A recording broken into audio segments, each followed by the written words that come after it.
एउटा लौलो नानी छ नि भाइलाई पनि दिनु भाइ चाहिँ पलाउँछ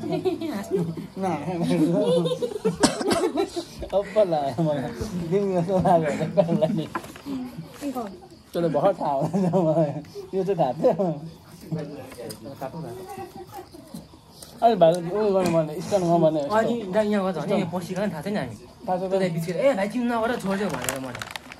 डर लागेर म त सिधै हामी भाइलाई गर्दा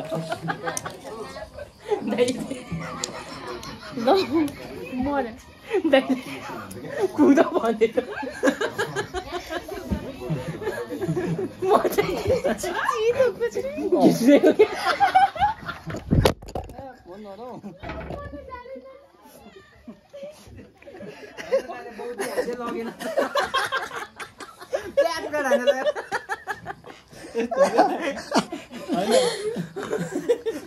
भाइले गर्दा दुईजना जाने खतरामा हुन्छ नि त फेरि भाइ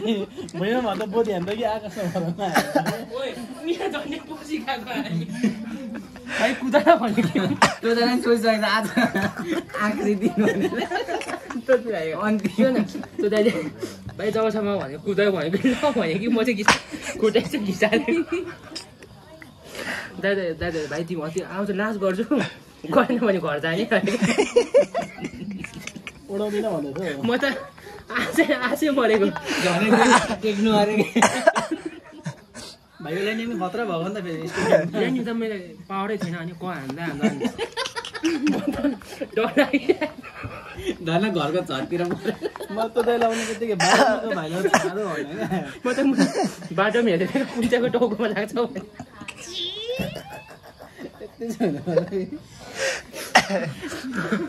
अनि दाइ झर्नु नभन्छु नभन्छ कि यस्तो घुमाउँछ क्या चाहिँ माथि माथि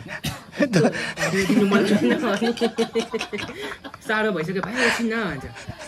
भाइ अब आधी घन्टा ल आधी घन्टा म त अनि अनि तर अनि मलाई बोलाउने बेला हुँदैन त अनि मान्छे गयो त्यतिखेर म आएको थिइनँ होला होइन म बाहिरै थिएँ कि क्या होइन म मलाई आउनु पाउँदिनँ छु नि त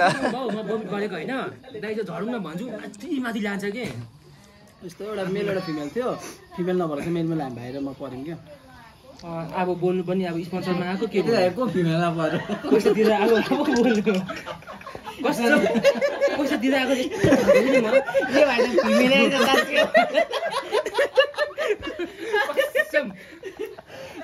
दाइले बुझ हुन्छ लाग्छ यो भाइ त फिमेलै रहेछ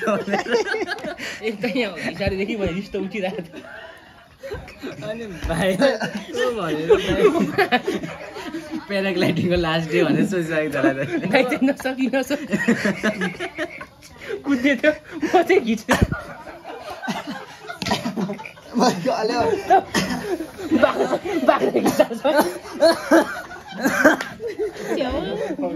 दाइले कसम मैले मुख मात्रै छाड्नु नसकेको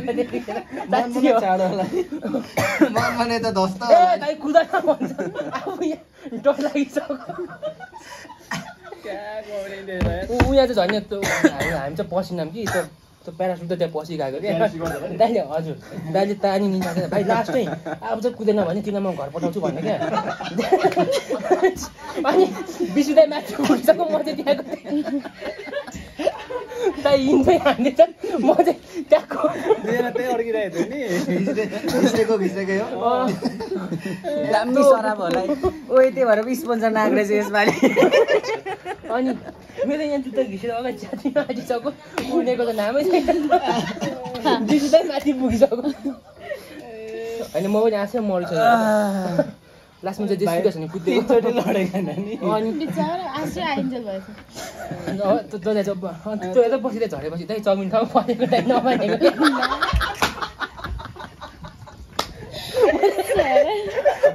बलेको दाइ खाजा खाइन भने होस् भाइ नखाने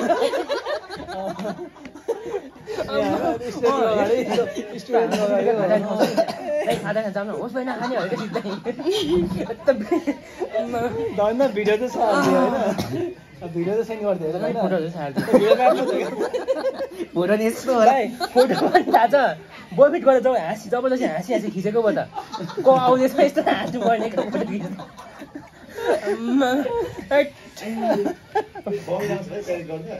आउँदो रहेछ दाइ भुइँबाट लाग्ने रहेछ कि। कसैलाई चाहिँ हजुर चढेको 5 मिनट म साह्रो भएको नि दाइ झर्न भन्छु एकछिन भन्दा अझै घुमाएको गर्छ नि अझै यस्तो गोलो घुमेर झर्न दिनबाट लाग्छ नि दाइ भयो यो मेड माई डे भयो नि त अब चाहिँ न्यु इयर भन्नु भने हाँसेरै सक्यो आज सर न्यु इयर कस्तो भयो भने हाँसेरै सक्यो